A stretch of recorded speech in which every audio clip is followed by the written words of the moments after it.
मैं सूरज आप सभी का वर्ड इनकार्नेशन में स्वागत करता हूं। आज का विषय है सिल्क रूट यानी रेशम मार्ग। आज के सेशन में यह समझने का प्रयास करेंगे कि आखिर रेशम मार्ग है क्या, इसके माध्यम से किस प्रकार से व्यापारी एक देश से दूसरे देश जाते थे और किस प्रकार से अन्य जो उत्पाद है जो कि भारत या जो चाइना है या विभिन्न जो एशिया के देश हैं, इनका उत्पाद कैसे यूरोपीय बाज़ारों में जाता था और किस प्रकार से मिशनरी एक देश से दूसरे स्थान पर गए इन रेशम मार्गों के माध्यम से, और विभिन्न जो सांस्कृतिक विविधता थी इसका किस प्रकार से प्रचार प्रसार हुआ। आज के सेशन में इन्हीं सब बिंदुओं पर चर्चा करेंगे। सबसे पहले बात करते हैं रेशम मार्ग। रेशम मार्ग की बात की जाए तो सामान्यतः वैसे मार्ग को बोला जाता है जिन मार्गों के माध्यम से सिल्क का आयात निर्यात होता था या उनको जैसे कि चीन से यूरोपीय देशों में जिन रास्तों के माध्यम से निर्यात किया जाता था उन्हीं मार्गों को रेशम मार्ग बोला गया। और ऐसा नहीं है कि इन रेशम मार्गों के माध्यम से सिर्फ सिल्क का ही निर्यात होता था, अन्य वस्तुएं भी जो कि एशिया में होती थी उनका निर्यात यूरोपीय देशों में होता था या अफ्रीका में भी इसके उत्पाद जाते थे। अब बात करेंगे चीनी रेशम। चीनी रेशम की बात की जाए तो चीन वैसे भी जो रेशम उत्पादन था उसमें अग्रणी था, और यहाँ की जो रेशम उत्पाद था वह एक उत्कृष्ट शैली का था, यानी उत्कृष्ट किस्म का था, जिसको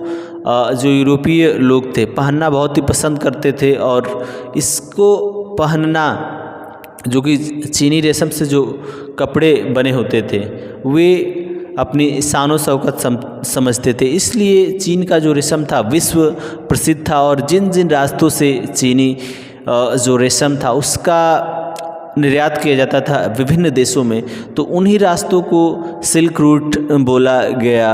अब बात करते हैं सिल्क रूट के माध्यम।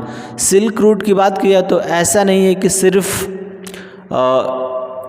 स्थलीय जो रास्ते थे उनसे ही सिल्क रूट होकर जाता था, यहाँ तक कि जो समुद्रीय या महासागरीय जो जलमार्ग थे उनके माध्यम से भी जो सिल्क उत्पाद था उसका निर्यात किया जाता था। ऐसा नहीं कि सिर्फ स्थलीय जो देश है उनमें ही इसका निर्यात होता था, महाद्वीपीय जो देश है वहाँ भी जो सिल्क है उसका उत्पाद चीन करता था, और उसके लिए कहीं ना कहीं जो महासागरीय मार्ग है उनसे होकर गुजरना पड़ता था। अब बात करेंगे सिल्क रूट का अस्तित्व। सिल्क रूट के अस्तित्व की बात की है तो आज से 2000 जैसे कि 24 चल रहा है, यानी कि 2024 से कुछ साल पहले से लेकर 15वीं शताब्दी तक सिल्क जो रूट है उनका अस्तित्व था। यानी कि इन 1500 सालों में जो सिल्क रूट था इसके माध्यम से सिल्क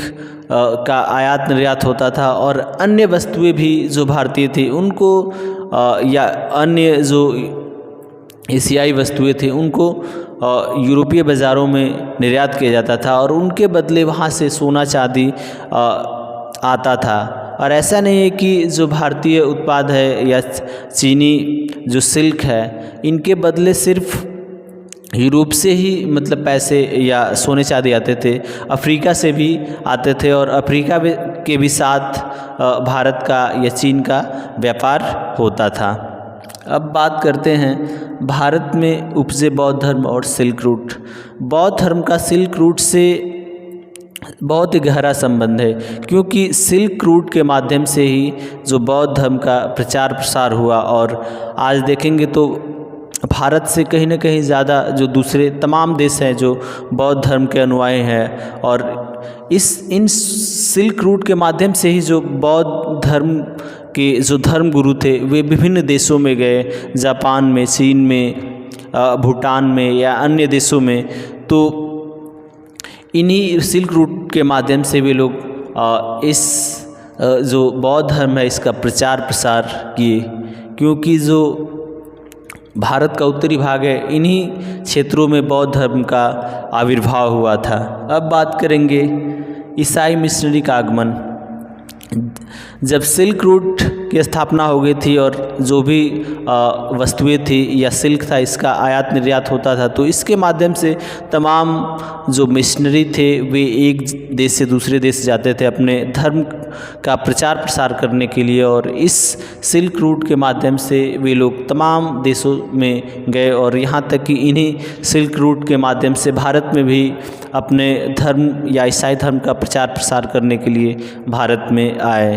तो कहीं ना कहीं जो मिशनरी होते थे या धर्म उपदेशक बोल सकते हैं, वे दूसरे देशों में जाकर अपने अपने धर्म का प्रचार इन्हीं सिल्क रूट के माध्यम से करते थे। अब बात करेंगे सिल्क रूट और वैश्वीकरण। सिल्क रूट का बहुत ही अपने आप में ज़्यादा महत्व है, क्योंकि सिल्क रूट के माध्यम से ही वैश्वीकरण को गति मिली, क्योंकि जब सिल्क रूट स्थापित हुआ इसके माध्यम से जो तमाम संस्कृति थी या वैचारिक आदान प्रदान ये एक देश से दूसरे देश के लोग आपस में करते थे।